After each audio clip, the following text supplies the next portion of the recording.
Welcome to Fargo Talks Fargo, an unofficial podcast on the FX television series. Fargo Talks Fargo is hosted by me, Bill, and my buddy Charpie. Zip zing! Boop boop! This season of Fargo Talks Fargo is sponsored by Fargo Brewing and their Wood Chipper IPA. Check them out at fargobrewing.com. Also, today's podcast is brought to you by audible.com. Tune in later to find out more details. Until then, visit audibletrial.com/Fargo Talks Fargo. So this week, Charpie, we've had some discussions. You're here in person. We've had it's our own personal crises. I had some family emergencies. We've had fun. We've made some talks. We're actually sitting face to face across from each other. Face to face. It's a whole fucking thing. To face. And we're back on schedule right before the holiday. Kind of. I mean, it is 10 o'clock at night. I think it's fair to tell people we have a kind of shitty recording schedule. And when I say shitty, I don't mean about getting it out. I don't know if people realize how late at night we do this because we both have day jobs and really busy schedules. Yeah, jobs and such. I mean, but we have jobs. We're lucky we don't have kids, though. That would be a whole nother layer. That helps. But I would also say that we don't get things out sometimes because we record really crazy late at night. Do all sorts of crazy junk to make sure that we can fit it into our schedule so that we don't screw some stuff up. But hey. Hey now. Season 2, episode 7. Here we go. And the title is... Did you do this? No. You did it. All right. We'll get to that in a little bit. Erstwhile in Fargo. Yes. So I think this week we like changing things up. We like doing what we feel is fun. We hope you guys are enjoying what we do. This week we're not going to completely stick to Charpie's thing he's been running for the last 3 weeks. We're sticking to an episode of Talk About What Feels Good. Talk about what feels good. We'll just kind of play this one by ear. Is that safe to say? When the show kicks off with another one of those erstwhile, in other words, one of those previously on ... you know? When it starts off with those, when shows start off with those, you know it's foreshadowing who's coming back into play. Oh, it's got to be. So we do a little flashback to the meeting at the Gerhardt compound with the Gerhardt, partners, affiliates, the 3 dudes that are sitting on the couch eating pie, talking to Floyd. We got Vesty guy, we've got tan short sleeve guy, and then we've got Slender Gent. That's what I'm going to call him. That's his name. I'm working left to right here, Charpie. Yeah, that's his name. Vesty, that's it. This is not on IMDb. There's no Vesty guy, tan short sleeve shirt guy, and Slender Gent. Gent was also who I would also call Quiet Guy from a previous episode. But either way, these are the guys that brought up the whole, we stand with you. These mooks aren't going to get away with this kind of shit, guys. And what we find out after what we talked about in Hot Dish, right, is that these are the guys we watch be somewhat systematically offed via toilets and choking. Yep. Oh, shit. Yeah, we've never brought back Swirly. We haven't brought back from last season, have we, until you said that? Who dead? Yeah, that's right.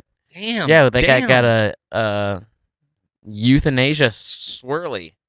A swirly. Yeah, and a terrible toilet. That thing has definitely not been introduced to the modern age of toilet cleaning systems where you can put a gel thing in there. Is any toilet good to be drowned in? Well, you know what? You do what you can. But definitely for these guys, it's a shitty end. Yeah, so we see them in the erstwhile people thing. Hate it when we make these jokes. Little montage, and so you immediately know they're coming back, and it's kind of obvious that they're coming back for a reason, and they're going to be dead because there's no really character development that has taken place. Nobody's vested into these guys. Nobody really cares about them. They haven't been built up in any way, so to see them die will be, for, a lack of a better word, like kind of fun. Yeah. And as dark as that sounds. and we in a Coen universe, and it makes sense. And in this opening scene with I had mentioned managing up, which I thought was interesting because I think we're talking about a big thing out of Kansas City in management. And we'll talk a little bit more about this with Mike Milligan later. But there's problems with management's decisions of who's in charge and etc. But I had tweeted earlier in the day to today or yesterday. I don't know what day it is. Sorry, folks. That the background was nice because there are things in the background that are actually Fargo. Not so much in this shot, but in the shots outside of the cop shop. And I'm going to close my email now because getting emails is stupid. You're talking about the window washing scene. Yes, I am talking about the window washing scene, while I also talk about the noise that I may or may not edit out about my email. But the window washing scene has some stuff that is moderately Fargo, but not really. Yeah, but that isn't necessarily Fargo. That's most likely Kansas City. Oh, let's cut this whole part. And I will do that. Unless... no, don't cut it. Because it could be Fargo. Yeah, you're right. What is the likelihood that Bear just traveled 10 hours to go to Kansas City and then came back? Ooh, maybe we just uncovered a timefold thing that we had last season with Duluth, Bemidji, and Fargo, where shit sure happened a lot. Because unfortunately, I can tell you, getting from Fargo to Kansas City takes a long time. I know that because my uncle lived in Kansas City, and the last time I drove down there was a trip. It's about 9 or 10 hours. Yeah. Which is about the same distance to Chicago. It's not something you just like, hey, I'm going to stop off and murder you. Peace out. Be right back. It's 602 miles to be exact. I don't know. Which is shorter than it is, quite a bit shorter than it is to Denver. Either way. And that's a pretty easy trip. Gun down dudes. We both a great scene. We both like the scene though.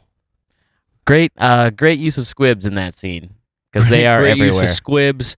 I thought a great use of a cut of Milligan digging into the sugar, people digging into the ground. I also think that a little bit of some of Mike Milligan's things is he's a super smart guy, but he likes the sweet things in life. Does that make sense? He's like Simone. Yes, he's a bit of a he's a cold-hearted motherfucker. He likes that white sugar, but he has some caring opportunities, things that he cares about. But yeah, you definitely see some guys get choked out in the Slender first gent gets choked out. 3 minutes. Vesty man gets the swirly. Vesty man gets the swirly. And we also find out from what I think I talked about early in like episode 1 or 2, what was the episode? Episode 2, was that Hansi choking the rabbit? Where I'd said this is an establishing shot, A, about Hansi, and B, about the fact that the Gerhardts have been here for a long time because people like that bury their own people on their property, and we find out that that's true with Otto and Rye's not body. Yeah. Right? Yeah. And it is interesting that they dug 2 holes despite the fact that they only have one of those bodies. So far. Are they right? But well, maybe when you got one hired hand digging a hole, let's just have you dig 2 in case we find Rye. I guess. Or maybe it was a warm day, so they figured, we better dig this grave now while the ground is soft. Well, no. Haven't we ascertained it's March? The ground is thawing. Oh, okay. So either way, I think they're just shit. I think they're in the trucking industry. They understand efficiency. So we have a lot of conversation. They rented a backhoe and they were like, let's just dig 2 while we got it. So we have a decent amount of conversation between some of the Gerhards. Simone makes some things known. She makes a nice Jaws reference.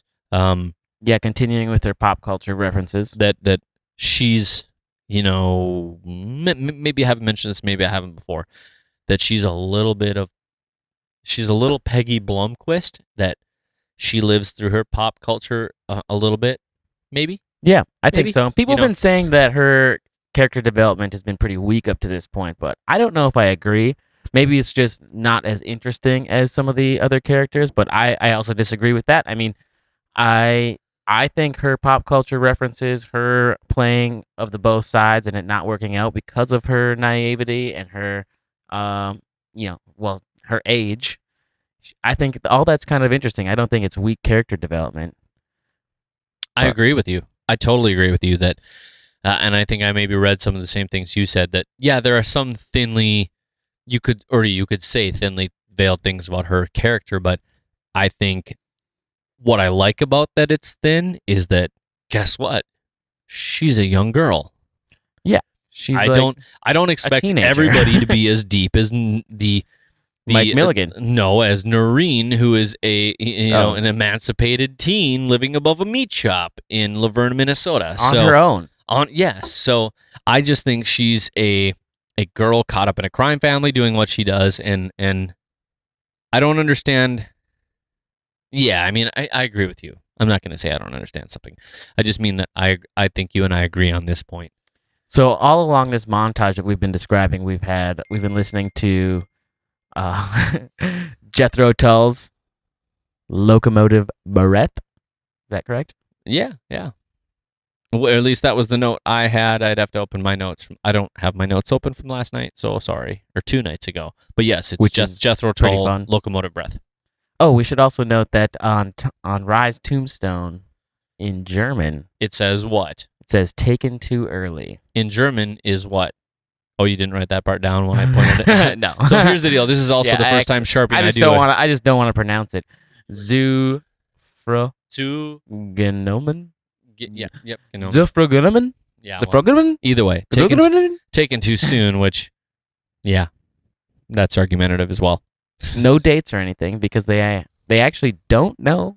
Like Otto's gravestone had his date of birth and his date of death, and Rye's had no dates, just taken too soon. Yeah. So they take away Mama Gerhard, Floyd, and we find out that she's a pipe smoker, and that Hank and other local law guy decide to take a run at her because they think they know best. But I'm just going to skip quickly ahead that she's gaming them. Period, point blank, flat out. Why? Because she's a smart gal. She's got some gears turning. She's got some gears turning. She's got some gears turning. All the way down to she's talking about. This is kind of way ahead a little bit. That's okay. Go ahead. I love how she's playing them. I mean, and they're just eating it up because they're just kind of happy-go-lucky, like wholesome dudes. I don't think it's that. I think it's that they think they know what's what. Sure. They know what's right, and they're like, we've seen war. We know what's going on. We're going to talk to this lady, and we'll be able to turn her into a snitch on a dime. It's going to be easy. Yeah, I guess you're right. And I think this is 2 old guys not understanding that a woman can do what she's about to do to them. Sure. Sorry. You're totally right. I just punched you in the face with that. Yeah, well, I'm making shit up as I go. Well, I guess I would say, did I make sense there? I mean, yeah, totally. So makes sense. this is interesting for us that sitting across from each other is a whole nother thing. But I have to tell you that I talked to Charpie about this already. My leg. God, except under this desk, I don't know how I can reach that. But I also, I'm a guy who likes dealing in interesting small things in film. And I had already talked to Charpie briefly about this scene. If you wanted to go back, it's somewhere around when she says, I'm going to smoke. And I have to bring it up just because I love these. These are the things I noticed that I don't think anyone plans. I just think they happen because there's great actors involved. Is great. And together as a team, Hank and the other guy in the interrogation room pull out but one of them opens the drawer, one of them takes it out, one of them sets down the thing, and then they kind of both go to close the drawer. But what I love is that before she even does anything, I don't know if it's intentional. I just love the fact that it's included, is that he reaches and he doesn't like Ted Danson, the actor, didn't like where the ashtray was placed. So he reaches and he literally slides it only like a freaking inch. Yeah, if that. What I love about that is that to me, I look at those kinds of things and say that's a character, because so far he has been very assertive in what he thinks he knows and what things should be. Okay, yeah, we put the ashtray on the table, but it's here, but I think it should be here. And he just lightly touches it. He doesn't say this is in the wrong place. He just reaches out with a finger and just whoop, slides it just a little. I love that. I love the natural feeling of that within a character. And those are the kinds of things that I dorkily notice. And I think when I pointed it out, you were like, yeah. Well, I'm more curious as to if that was a choice by Ted Danson. I think it's a great little move, and a move that most people are going to overlook. But I want to know if it was Ted Danson's call, or if that was a director's call. I don't know if we'll ever be able to know, but I feel like it's a Ted Danson Somebody was call. in that room. Somebody knows. Because I've been around dudes who are directing stuff, and they say little things like that, like I want you to touch that, touch that one just more touch time. that a little bit, pull it back, because you're kind of asserting that no, you decide where this goes, and then and that's a good director. Bad directors don't do that. Oh, I agree. So they're just they put the camera up on sticks, and you're like, okay, and then they have them read the line. Yeah. Brent, okay, one more time. Done one more time with feeling. I will say this, that I just noticed this, Charpie, is that we talked about it earlier. Some scenes in the elevator later with the Undertaker. This is one more scene we actually didn't notice and talk about in our second watch of a mirror in the scenes. There's a lot of scenes that have a reflection in them. We get to watch a scene from two sides without ever seeing a camera. Yeah. Which is glorious to me. Been super fun. It's beautifully shot and wonderful, on top of all the nerdery I already love between the color and the props and all that stuff. So anyway, I'm sorry, I'll let us digress from there. Where would you like to take us? But previous to this interrogation scene with Erstwhile? Floyd, no, we're past erstwhile. No, I meant you can use it too. You can be like, oh yeah, I'll use it too now. Erstwhile on Fargo Talks Fargo. The interrogation scene. Is that how you use that? I don't know. We're terrible. We're stupid. We do see Hank admit that he should have checked on Peggy.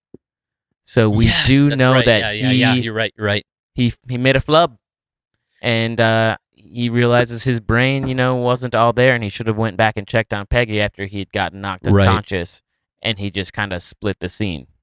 Yeah, and we do have people write in. Turns out some of you are listening and you interact with us, and I actually would encourage more of you to do so, because we actually really, like, we've brought up Ruben before. I know there's a gentleman named Daryl who's not listening now because he's listening to season 1, has just emailed us. So, hey, Daryl, if you're joining us for season 2, what's up, dude? You won't hear this for like a year, or whenever you get around to season 2. But we got a great email from Gretchen, whose dad is from northern Minnesota. Shout out, Gretchen. Whoop, whoop. Whoop, whoop. But she had just said, and I'm just going to go verbatim here, that she says, on Hank not checking on Peggy after getting called from the station, even if he had concerns about Peggy's life, there's something else in play that wasn't said out loud, and it's Molly. And I wonder, because, and so I'm sorry, I'm moderately paraphrasing Gretchen here, who is smarter than we are. He knows that if Lou gets killed, his granddaughter is likely to be an orphan due to Betsy's cancer, and he jokes about not hearing the end of it at dinner in a previous episode. That's me, not Gretchen.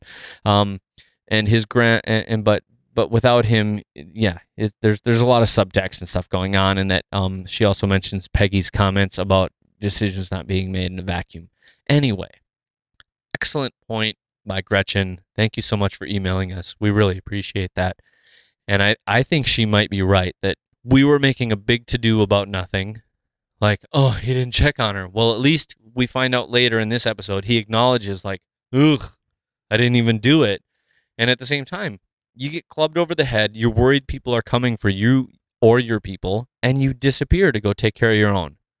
So in retrospect, I also would say that, yeah, much ado about nothing, which I think I said last week. Right? You did. Yeah. We don't know. It's easy to make a big hubbub about stuff when you're like dissecting this deep, but either way, thank you, Gretchen, for emailing. We do appreciate your commentary, and thank you for listening. So she did have a pretty interesting thing about the first episode.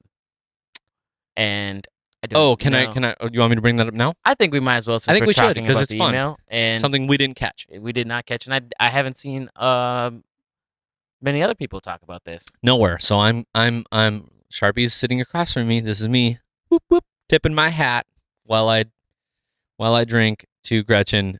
The judge is named Judge, and her last name is Mundt, Munt, which is a real name in this area because I know a few Munts in. We're back at episode 1, the slain judge that Rye killed. Murders in the diner, but her name is Judge Munt. Judgment. Her name's what? Judgment. Judgment. Judgment. Judgment Day. So either way, I think that's pretty awesome. It's cheesy and awesome, but totally cool that she caught it. Because it kind of begins the snowball of Right. Gerhard Judgment Day. So, to quote smart listeners, she says, quote, I keep thinking Rye killing her somehow triggered Judgment Day for all of There our you go. characters. Boom. Boom. Gretchen, gold star for you. Yes. Let's hire her. You kick ass. Next We will season, pay her season equal 3 of salary Fargo that Talks Fargo, that we featuring receive. Gretchen and Ruben, not Bill and Charpie. There will be less giggling, drinking, and ass slappery. So let's get back. So now we're going back to the Pearl Hotel, right? The Earl Hotel? The Earl, the Pearl Earl. Yeah, we're back to the Pearl Hotel, which I still haven't done the due diligence of trying to count how many floors there are in the building, because I noticed in the elevator there were 9 buttons, maybe if you include the basement, but we talked a little jokingly about how high a building can be. Are you surprised that Simone goes back to the Pearl Hotel to meet up with Mike Milligan after what obviously just happened? Nope. He shot up her house. Is Not she at all. going to just like berate him? Does she think she's gonna like do something? I think she doesn't know what she's doing. I think she's grasping at straws completely. Mm-hmm. She's in a big sea. She's drowning and she doesn't know who or what is her life preserver. And she's going with the best foreseeable option. Like deep down, right now she's like, 2 people are dead here. But because I don't think they trust her enough, she doesn't know that a bunch of people just got axed via the window washing. Mm-hmm. Because, yeah, crazy. We don't know the time frame of that. Now I'm thinking about that.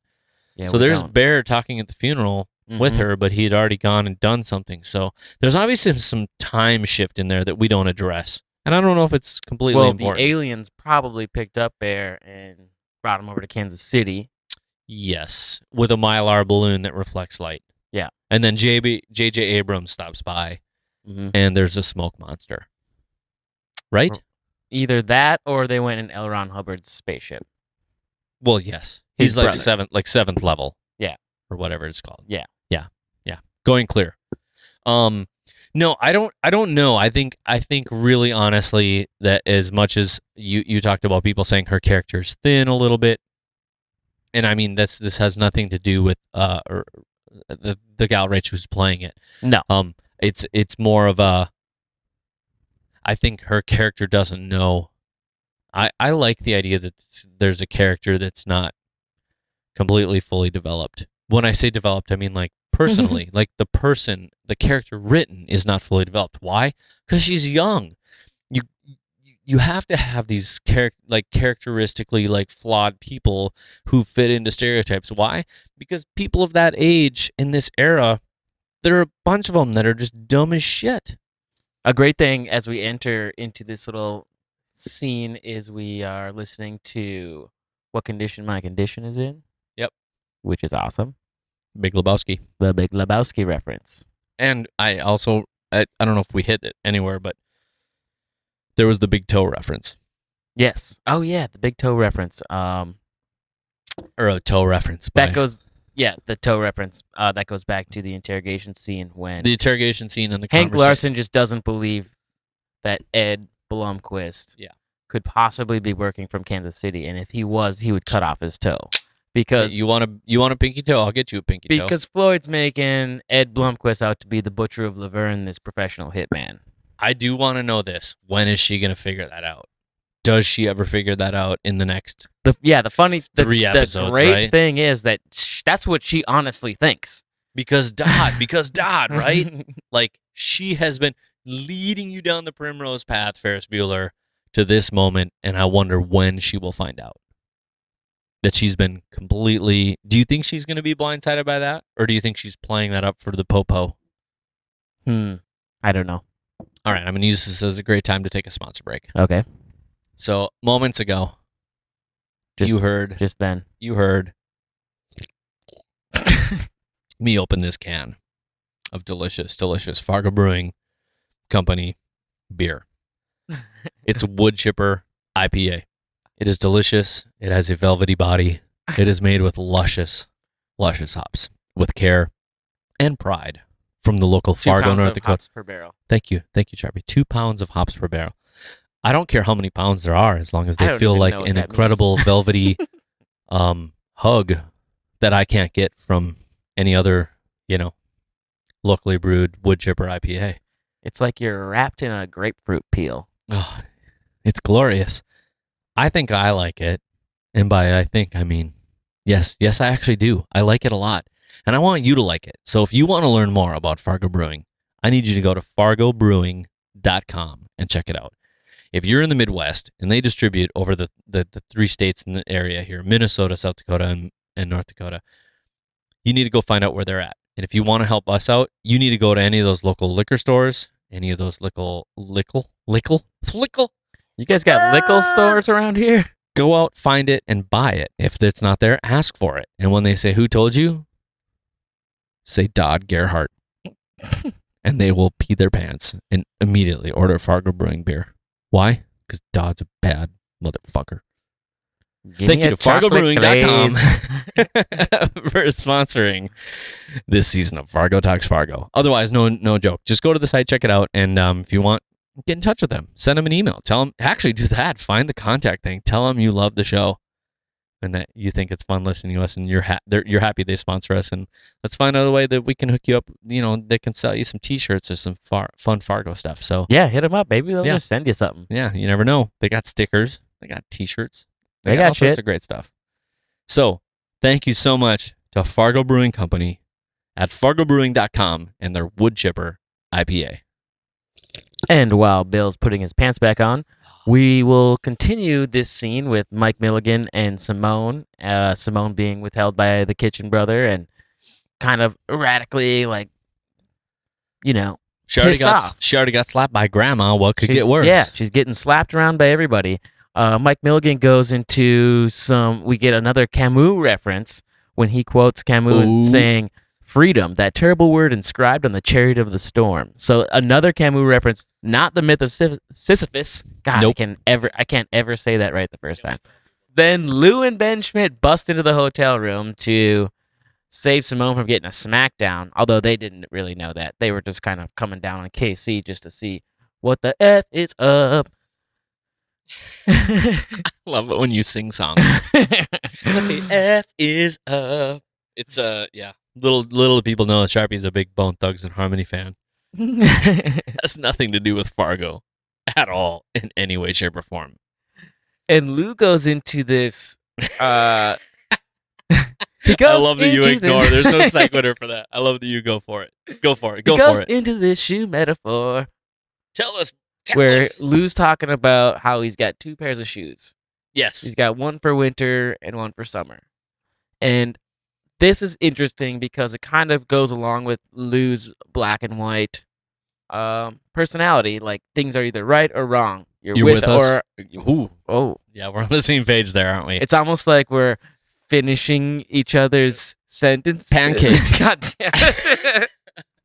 I thought you were the breakfast king of Loyola. I was going to say pancakes. Jesus Christ. Oh, that did not work out. We don't disagree that his worldview is very somewhat properly correct at times, in our opinion of morality, right? You and I don't look at him and see like, oh, Jesus, man, Lou, you're just a dreamer. We're like, yeah. But I think very much so that he's looking at things he has a very black and white stance. He knows the difference between good and bad. He knows the difference between good and evil, which is another way to say good and bad. Oh, Bill, you doofus. No, I'm just trying to. I'm just good and like, not good. But yeah, he makes the shoe thing is really that way. I mean, were you going to talk about like? That I thought it was about, you don't need so much. Do you know what I mean? Like, I need this and I need that. And because it goes into this thing about conquest and like, you don't need, do you really have to have it all? Can't you just like be happy with Kansas City? Can't you just go home? When's enough? And right. I wonder how much of this, do you think in that, like how much of that is this, this expansion of, I'm banging my hand on the table, sorry, this expansion on corporate America into small towns and the loss of these things. Like, what is enough that you need to do that that is like cool for you, you know? And I don't know what that always is. And I think that he knows that, and he sees it coming, and he's not sure. But yeah, I mean, like, what do you think? Well, yeah, I think you pretty much nailed it on the head. And Mike Milligan's rebuttal is this interesting story about these wheelbarrows that are not really about the wheelbarrows, but about. Well, let's listen to this clip. It's about a guy who, a boss who thinks an employee is stealing from him, and he can't figure out why because the answer of what really is happening seems way too obvious. It's right that before he would your have eyes. Never guessed. Yes. You want to hear it? Yeah, let's Are you talking listen about? to that. Hopefully, I'm playing the right clip here that you're talking about. To my all or nothing line? Sometimes there's a man. What man? Just a man. Works in a factory. One day the boss gets it in his mind that this man is stealing from him. So every night at the gate, the guard searches wheelbarrow. But they never find anything. Pat him down. Oh, they do that. Strip him naked. Nothing. So he's not stealing. Of course he is. Wheelbarrows. Thank you. That's right. He's stealing wheelbarrows. What? My point is, sometimes the answer is so obvious, you can't see it because you're looking too hard. See, we can't leave because we're the future. They're the past. The past can no more become the future than the future can become the past. Okay. We said our piece. Just don't be offended next time if I don't say hello before I shoot. Okay, I think that's a little bit of foreshadowing that there's still more to come between these two. Lou has always had a thing with a bunch of people that basically says, "Hey guys, time out. I'm a badass. Good luck with me." I'm not sure where you would fall on this, but we can talk about the stealing of the wheelbarrows and stuff. But I feel like this scene is a little bit of the. You were talking about things are black and white with Lou, right? Mm-hmm. He doesn't have a lot of middle ground. He's got like a little bit of this X-ray vision, and I think the telling of this tale and the fact that Ben Schmidt, dipshit Schmidt, is that Ben Dipschmidt? Ben Dipschmidt is that he's telling it. Ben's confused. Obviously, Kitchen 2 doesn't talk. He only answers the phone, which, by the way, he never says hello to ever.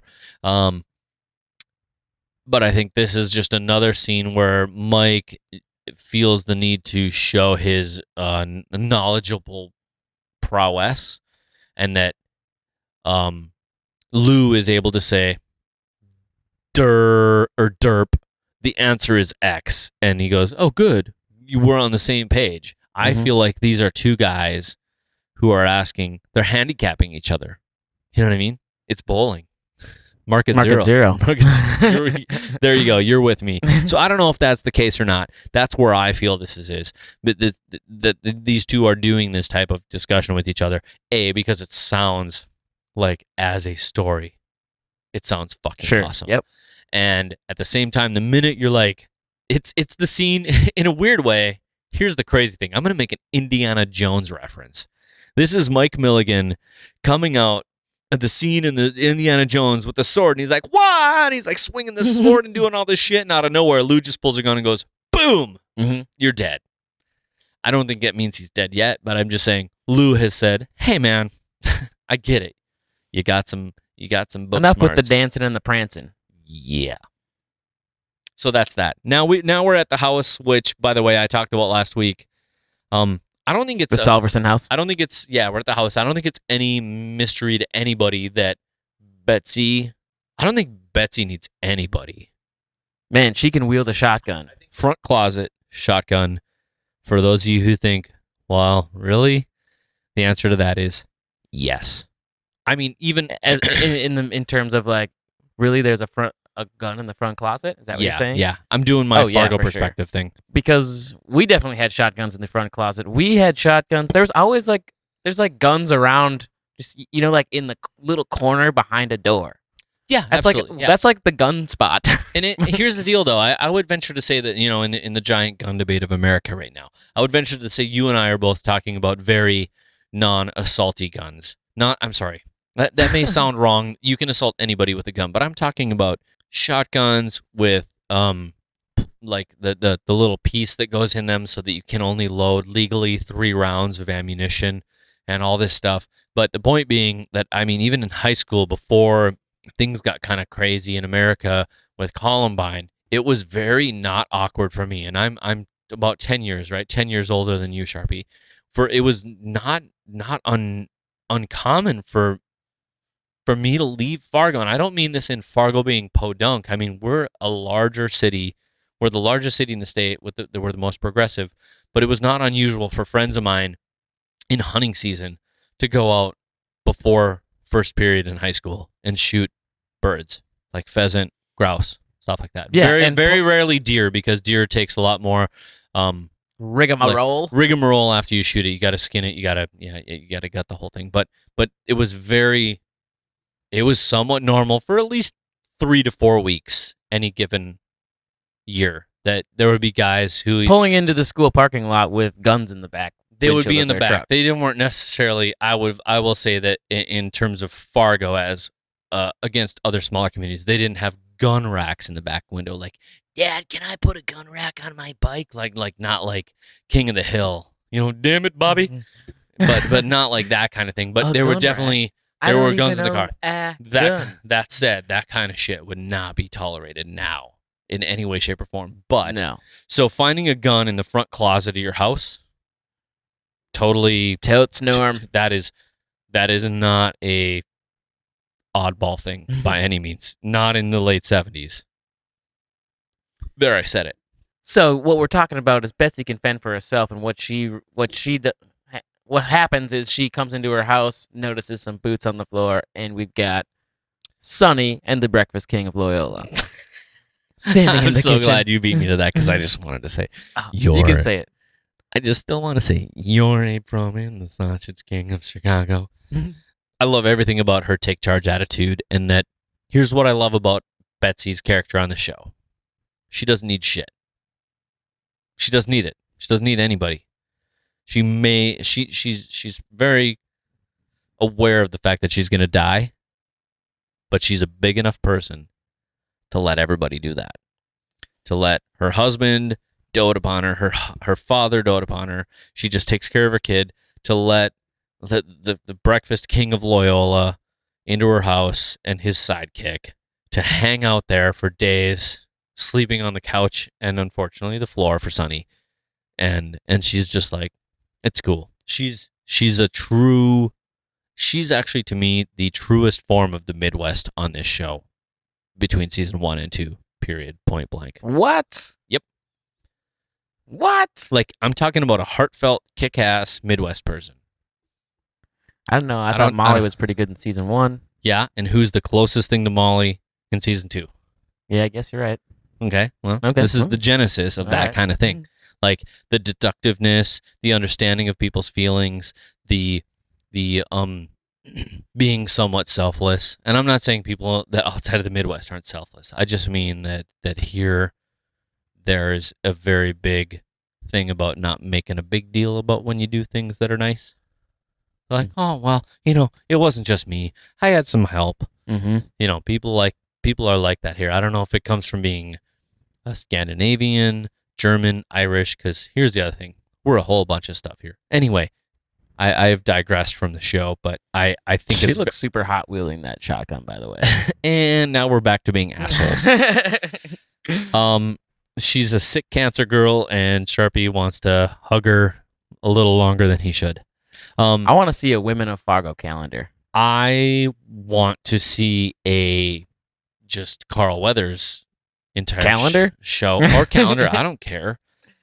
Maybe that will be season 3, the ahead. Carl Weathers spin-off. I'm skipping ahead. Akin I mean, to Saul Goodman. he and Betsy's, I shit you not, I almost tweeted, like live tweeted, like, this show is going to make me tear up for the first time ever.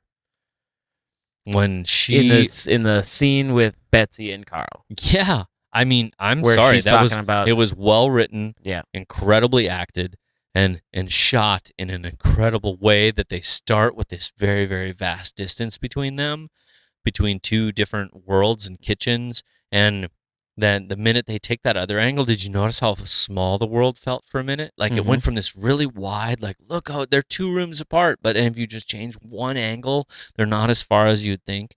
And that they come together and he holds her and hugs her in this way that, and this comes back to her being a really great person, in my opinion, on the show, is that he needs it more than she does. He really does. Like, he hugs her first. It could have been so easy to have her hug him first and say, "Oh, thank you, Karl. Thank you for who you are."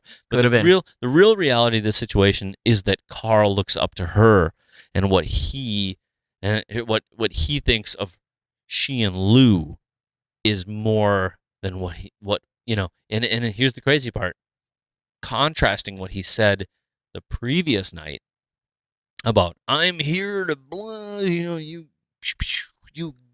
you cops and shit." He's now saying, "You are 2 of the best people I know. I would put you on the ark ahead of many other people, you and some other spouse, or him and some other spouse. You actually make this couple happen. You're the best thing that happened to him. You're the best thing that's happening to me. Hug me. I love you." He did. It's he my did hey, Dad. express he did have some expression in that first episode, in our very first interaction with Carl Weathers about her absolutely. I'm not. It's not lost on me. I'm just saying. He's kind of backing my play that Betsy's the best person on the show. Not, this is me saying again, not the best character, not the best actor.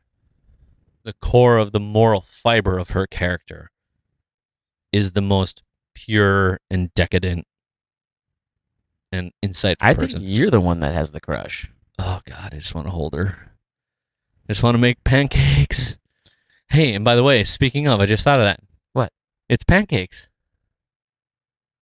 You said we could go to Pancake's house. I say that every flipping episode, I feel like. And now it turns out he's the pancakes king of... Gary's like, "You said we could go to Pancake's house." And now, bam! Now they're making pancakes now in the breakfast, house. Yeah, now the breakfast king of Loyola is just rocking pancakes. Boom. Pancakes. I think it's just because they're easy to keep warm in the oven. That helps too. All right, let's take this moment to take a quick sponsor break. So, hey, here's the deal. Audible is a sponsor of Fargo Talks Fargo. Do you want to help us out? Yes, you do. If you do, you need to go to audibletrial.com/Fargo Talks Fargo and sign up for a free 30-day trial. Here's the deal. And when you sign up for that, you get a free credit. And with that free credit, you can get a free book. So we've been talking about all the books you should do, but I think that if you grew up in the mid-'80s, 90s, and you want a book that is incredibly hilarious, really fun, and you listen to any kind of rock and roll or metal music at all, you need to listen to Chuck Klosterman, who's from Wyndmere, North Dakota, by the way. Pretty close. Yep. And he has a book called Fargo Rock City. And you might think, well, who the hell is this guy? Here's the deal. He's pretty fucking awesome. He used to write for the Forum of Fargo back in the day when I was younger, and the local newspaper. Yep, the local newspaper where John Lamb has been on from, and we should actually. Hey, that reminds me, if we should reach out to John if we can get him back on before the show ends. Either way, good, fantastic book. I read it myself, and Chuck reads it himself on the on Audible.com. So that's my recommendation. You should go do that. Chuck has written for, and still continues. Like his most recent thing is he just wrote a fantastic article about for GQ about Tom Brady. He made headlines here in Fargo because he was spotted out interviewing Taylor Swift. He's a knockout guy. He writes fantastic stuff. He's incredibly insightful. He's a music nerd. He has a Class B sports knowledge from North Dakota in the mid-'80s, 90s that is unparalleled to anybody else. And I don't know how that makes the book any better, but I'm still amazed by it. But the book is fantastic. I think you should check it out. It's called Fargo Rock City by Chuck Klosterman. That's with a K. Klostermo. Anyway, you'll find it. And he also has a couple other books that are awesome. And by couple, I mean like 6 or 7. We'll get to those because I like them all. Nice rec. Thanks. Chuck's a great guy. Local guy, big success. Where do we want to go, Charpie? We're barely where we need to be. We've got to go into the scene with Bear and Simone. Sure. Right? Because I think this was, despite there being a lot of awesome action in this episode, a lot of really interesting developments, I think this scene was really the theme of the show. Now we know the show is titled, what's it titled? Did you do this? No, you did it.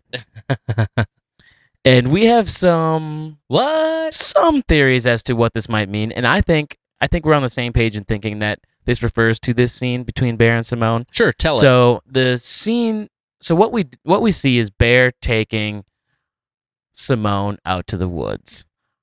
So Bear and Ricky G show up to the hotel, was it? And they pick up Simone. They basically force Simone into Bear's vehicle. Ricky G takes Simone's car. Bear and Simone go to the woods. Now, clearly there's some tension going on because Bear awkwardly buckles Simone's seatbelt and they go for a little bit of a drive and they wind up in the woods. And I think Simone's probably thinking she's in some deep shit. She's in the swamp right now. And they go out into the woods, and we mentioned this in the hot dish, but this scene parallels Miller's Crossing to a T. I mean, literally, it is the scene in Miller's Crossing where they take the guy out to the woods, the main guy, and he's begging for his life, and that's exactly what's going on. Miller's Crossing is another Coen Brothers movie, so if you haven't seen it, check it out. Pretty fun watch. One of their earliest films. It's actually a film they were producing, and then they got writer's block and stopped filming for a bit and produced Barton Fink in the middle of the making of that movie, which is a movie about a guy who gets writer's block. So kind of interesting. And then they go back and they finish Miller's Crossing. But in Miller's Crossing, it was a very similar scene where they take this guy out to the woods to basically kill him because he's causing trouble. Now, that's exactly what's going on here. And what's interesting about that scene is that should I give a Miller's Crossing spoiler? Probably not. I don't know. Screw it. The movie's Fuck like it. 10 years old. It's too old to worry about it. I was going to say, I remember watching this. 25 I years remember old. watching part of this movie when I was in high school. Yeah. And I was like, oh, it's so long and boring because I was too stupid to know it was cool. I feel like I just told you to watch it and then I'm going to give a spoiler, but whatever. If you don't want the spoiler. Oh, here's the deal.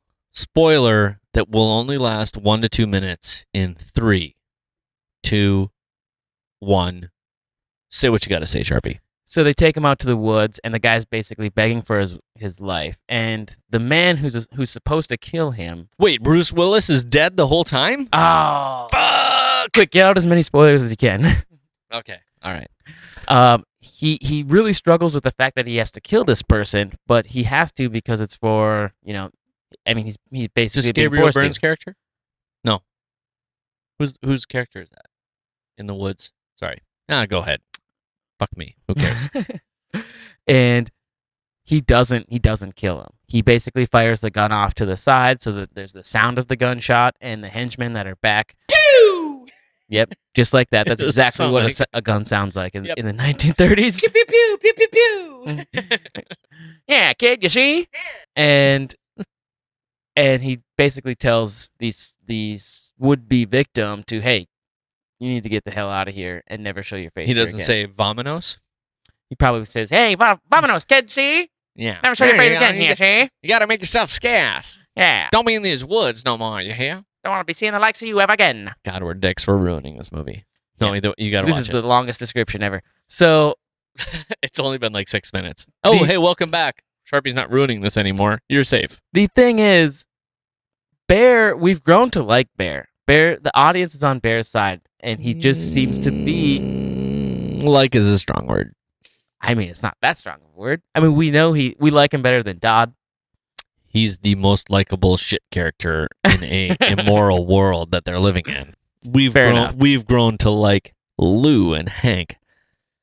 Do you really like Bear? You're like, oh, I think so because he wants his kid to be out of the business. He's the one that has been sticking around taking care of it, Charlie. I mean, we don't know what happened to his wife. Maybe she's dead and gone. Anyway, he's the most heartfelt, likable character of a character who's got major flaws. That's what I was trying to get Agreed. at. Sorry. Yeah. You think he's got the most hope for redemption or a redeeming quality, right? Correct. Yeah. We've said before that we think he'll probably be the one to survive, or he might get out of this unscathed because start a trucking company. And I think that still might be true because of that scene in Miller's Crossing, because the guy did not kill the other dude, and we do not see Simone die. If we do not see, we know better. If we don't see somebody die, they ain't dead. And although we did not see Otto die.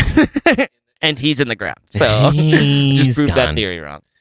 But we did talk about, though, that, or I brought up to you that she's wearing all white in this episode, which I think either signifies she's being washed clean. She could be starting anew, right? Washed clean. She's baptized in the ever forgiving grace of Bear Gerhardt. This is the Bear baptism. Or she has been baptized with a bullet to the head into heaven. We don't know yet. We don't know, yeah. I just cannot believe that he went through with it. But I think the best part of this whole what I mean is I want to interject this. What I think you mean is you agree with me. You don't want to believe he went through with it. Because we both kind of like Bear. That's what you meant. You just said you don't think he went through it, but deep down what you're saying is I don't want to believe he did it. Yeah, I guess I can't say that you're wrong, but I mainly don't believe he did it because I didn't see it. So I thought the best part about this was him coming back out of the woods. Okay. We got some great split screen action, but when he is busting that cast. So he's had this cast forever, and we don't know how he got it. We can assume he was just doing some dirty work and he broke his arm. But he comes back and he is so visibly disturbed that this is kind of what makes it a little hard to tell if he actually did it. I mean, would he be that upset if he let her go? What's interesting about the cast is he's basically busting it off on the truck, and it's like ripping off, and he frees himself of this cast. And so is that sort of a parallel to Simone's relationship with the Gerhardts? Was Simone a hindrance on the Gerhardts, and this is he's in the sense shedding Simone just like he's shedding this cast? Oh God, I hate that you just said that. The minute you said that, you've never said that to me before until now. Now I'm worried she's dead. Well, it could go either way. If he told her to run, he basically he did shed her from the family. He got rid of that nuisance. He got rid of that thing that's bringing them down.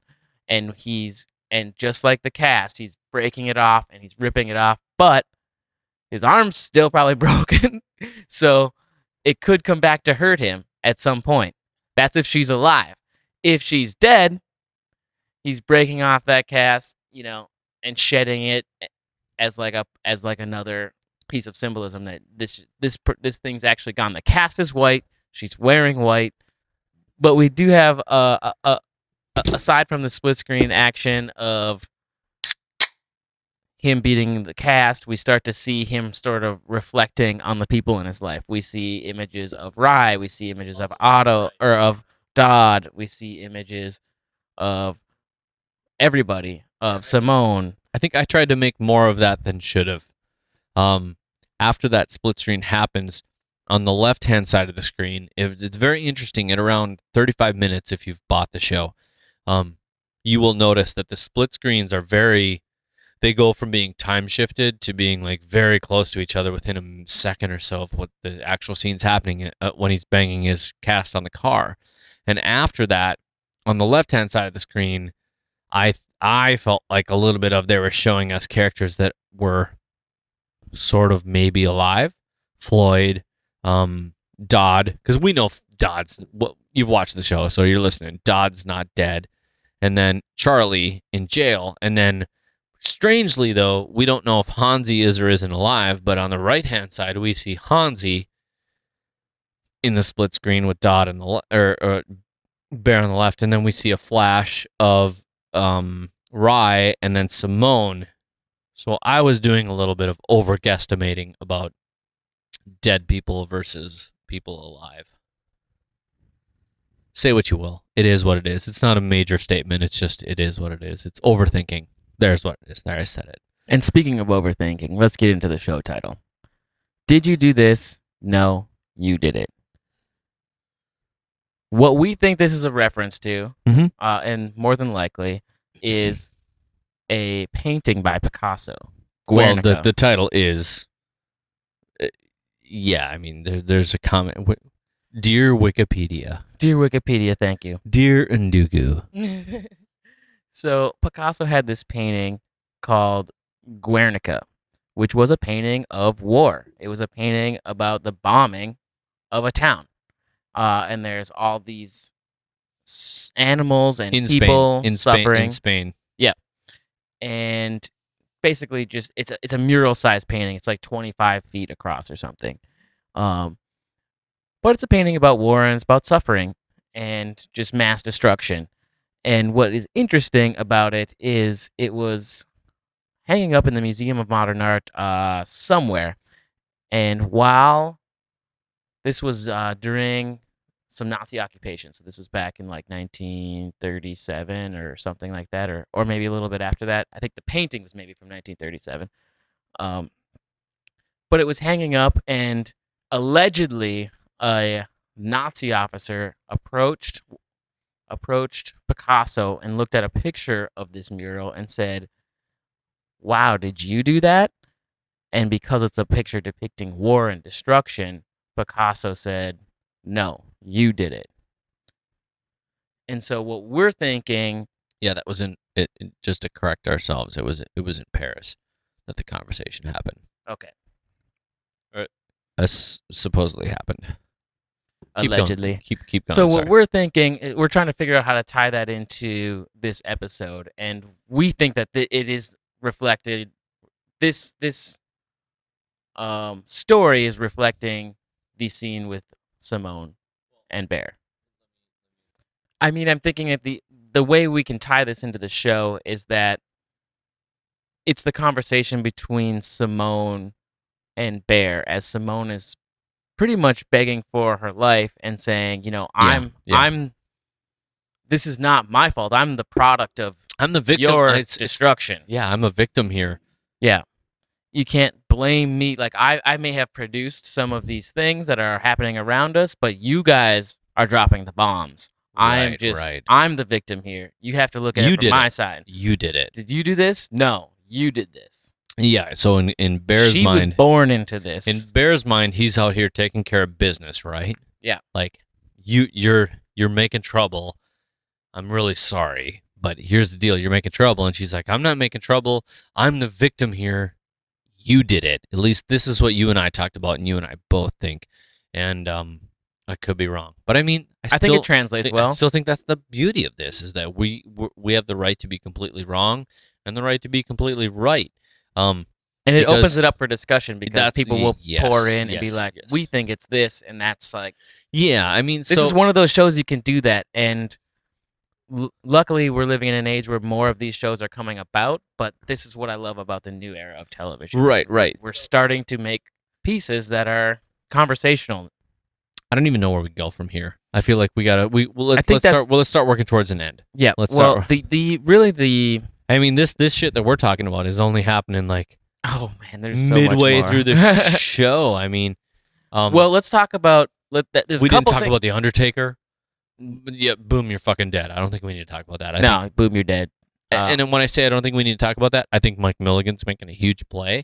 He's making a play. I just think that Charpie and I are going to have an opportunity to talk about that in the next episode. Yeah, I don't think he's taking this lightly. Right? Let's do this real fast. I don't think he's taking it lightly. Right?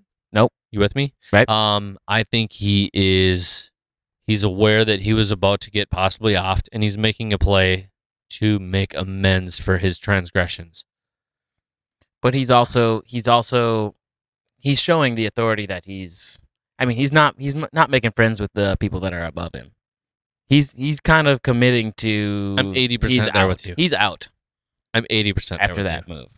I still think that at some point he's going to maybe try be in their good graces of. We've talked about maybe he was trying to make a name for himself to upper management. Yep. This comes full circle to the thing of managing up. Yeah. And he's trying to prove his worth. But what I'm trying to say is that, yeah, a little bit of the same. He's trying to prove his worth of managing up, and in the end, he's going to get gunned down. The same way the people in the opening of the episode did. Okay. Maybe. There's two other things we should talk about. Okay, tell me what. Real quickly. We need to talk about Ed Blumquist a bit, because who barely in the episode at all, last minute and a half. Yeah, and looking as confident as ever. Maybe you can clear some things up for me. Okay, ask me. Okay, so I really like it when you're in front of me. This is fun. So Ricky G's on the porch. Ricky G! Which we haven't really talked about, but we talked about him enough in the hot dish. Okay. Ricky G's on the front porch, and he's got Hansi he on tells, the phone earlier, and now But was it Hansi on the phone? Earlier, he talked about your guys on the phone, but eventually, at that one scene, he comes and says, "There's a guy on the phone, and he's got." It's two situations. There's two things.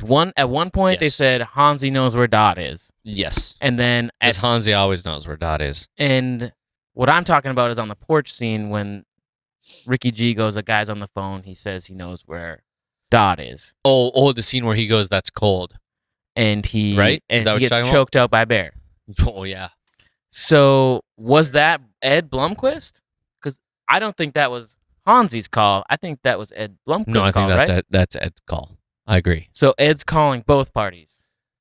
Ed is playing both sides of the fence. He's like, I've got somebody both people want. This is super interesting to me about this episode, and this is why this is one of my favorite episodes of the season, because there's a lot of shit going on. But I mean, we have the whole Bear and Simone thing, but now we have this, and Ed is making calls into both sides. He's like, I got something you want. I got something you want. How are we gonna work this out? So, and when he leaves that phone booth at the end of the show, he Right. is looking like the most confident Ed we've ever seen to this day. I think he feels like he's got something good going on. He might be a doofus still, but he definitely has the look where, like, now I'm in charge. I got something each of these sides want. I have some questions. I don't think they'll get answered, but I'm going to ask them. How the hell did he get their phone number? How did he, there's just like, and when did he figure out who Mike Milligan is? He knows that there's shit going down, and I bet word got out. So yeah, you're saying that Ed has phoned around and figured out that there's criminal. There's an element together. There's an element in town. He's asked for about outsiders, and he's maybe pieced it together through people he has contacts with to get what he needs done. Yeah, I mean, in terms of Oh, the shit. in Oh, terms wait, of the wait, wait. Gerhardts, they're probably did- listed in the damn phone book. Or has he heard names through his time spent in the clink being interviewed when he made his daring escape? He might have got some info from Lou. Yeah, we don't know. Here's what It we is do. weird. Here's what we do know. Who cares? It doesn't matter. Here's the other thing we haven't talked about. We know from the episode that Hansi dropped two cops in Sioux Falls. Yeah. Because guess who needs to go to Life Spring to actualize her own well-being? So that means Ed and Peg are not together. Also, did you notice? Well, they're not together at the end of the show, but he's there in a different car with Peggy not in it, and claims that Dot is in the trunk. Mm-hmm. So, I think there's gonna be a lot of shit happening. Oh, I'm excited. Okay, so let's move on to, real quickly, since we got to wrap this up, Hank's house. The house of Hank. What a weird bastard. Oh, hey Hank, how's your aluminum foil hat? He's either researching, inventing a hieroglyphic, or glyph-based language of himself for mother, daughter, son, family, pregnant, conflict. Feel free to pause the download at any time you want, and you're going to find all sorts of shit. That said, where is Snowflake? What Bill's trying to say, if you're trying to get through the archaic language he was just speaking, is that at some point towards the end of the episode, Betsy goes to feed the cat, Snowflake, which is her dad's cat. Her father, Hank Larson, lives alone because we learned that his wife passed away some 12 years ago or something. And she goes over to feed the cat, which we never see, so we don't really know if there's even a cat. But she discovers Hank's study, which is full of some sort of glyph-based language. Now, we have no idea. Is this episode's like UFO reference? I don't know, because it's just as weird. It's as close to crop circles as we can get. Exactly. And there's the scene that I'm paused on right now at 51:14 is like I'm looking at the fireplace, and it's like family with 2 children have a thing. Their parents. There's time that happens. Somebody gets sick. Somebody dies. Somebody is pregnant, and somebody dies. I have no idea what that means. I don't even know. Let's put the power to the people. Listeners, go and translate that. Go look back at this stuff. And we know at the end that Bear and we know Floyd finds out that Dodd's still somebody's trying to get in touch with them, and we find out the Undertaker scene is awesome. I think it's fantastic. I love the scene. I love the fact that they're like out of breath from doing it because I thought that was awesome. That's some badass shit. You don't just like in some films you just like they're like boom boom and you're like yeah I killed the guy, but they're like oh shit man we just did it. We just did that's. I'm glad you mentioned that because that was one of my favorite. That was one of my favorite things of that scene. I think that's why I think that's honestly why he doesn't answer the phone right away because he's collecting himself. Yeah, he's collecting himself and trying to figure out what he's gonna say. B, trying to decide if it's Kansas City or somebody else. That's exactly what I was thinking. And so I appreciate that, but as a Fargo guy, wherever the fuck Ed is right now, that is not the Midwest. He's easily got to be in northern Minnesota, Bemidji, Brainerd area, because we do not have this many. I'm giving the Fargo. Well, he's theory. in Calgary, Canada. We know that. I'm just trying to give the scenario that if somebody came to Fargo, they would not see this much diversity in coniferous trees. Wow, you paid attention at North. Hey, Fargo North High School on 19th Avenue in Fargo. Nice work with Matt Charpentier. Oh, you said my whole name. Said your whole name now. But it is what it is. So I think that's where we have to kind of leave it. Mm-hmm. I don't know if we solved anything, which is what I say after every episode. I don't think we ever intend to solve anything. No, I'm really excited that you're here in person. I wish you could stay into next week. We're still working on a couple other possible side episodes that I really, really do hope come to fruition. Anyway, I'm really excited. I think it's going to be great. I think they've been dealing us an excellent hand this year, and hat tip to them for having a 3rd season, and I can't wait. Charpie, will you commit to running another crazy season of this show with me? I guess we got to do it. I mean, we're in now. Well, it is Wednesday at 11:23 p.m. Central Standard Time. Tomorrow's Thanksgiving. Are you cooking? That's a whole nother topic. All right. But anyway, we can't wait to see what happens next week. Matt and I are going to still drink beer. I still have to do some things, but thank you so much for listening, you guys. Have a wonderful holiday. And we can't wait to tell you some more about our crazy thoughts next week. Matthew? Jesus Christ. Yeah. You're using every form of my name. I know. It's kind of funny. Yeah. If you want, follow us on Twitter at Fargo Talks Fargo, or check us out on Facebook, facebook.com/FargoTalksFargo, or you can follow us on Twitter individually. We got Bill Lempe at Lempe, that's at LEMPE. Mm-hmm. Or myself, that's at Charpie That's at CHARPIE. And Follow you us. can also go to fargotalksfargo.com. Oh, yeah, to the find website. any of those things, which is where I'm assuming people have learned or figured out how to email us. And like I said, Send us your theories. Send us your thoughts. We're We'll into probably that. talk about them. Save the dick pics. We don't need those. Yeah, stop with those, please. Yeah. There's a lot It's of really them. just Yeah. all mine. But for real, we really do appreciate the feedback we've been getting. It's actually what we go for. We love hearing engagement from you guys and taking your theories and thoughts. And I'm hoping that when we do hear something, we always give you credit for that. So, Charpie, thanks so much for being here in town. It's been fantastic. And for you guys for listening, Charpie, anything to say? I think that's all I got. Happy holidays. Peace out, folks.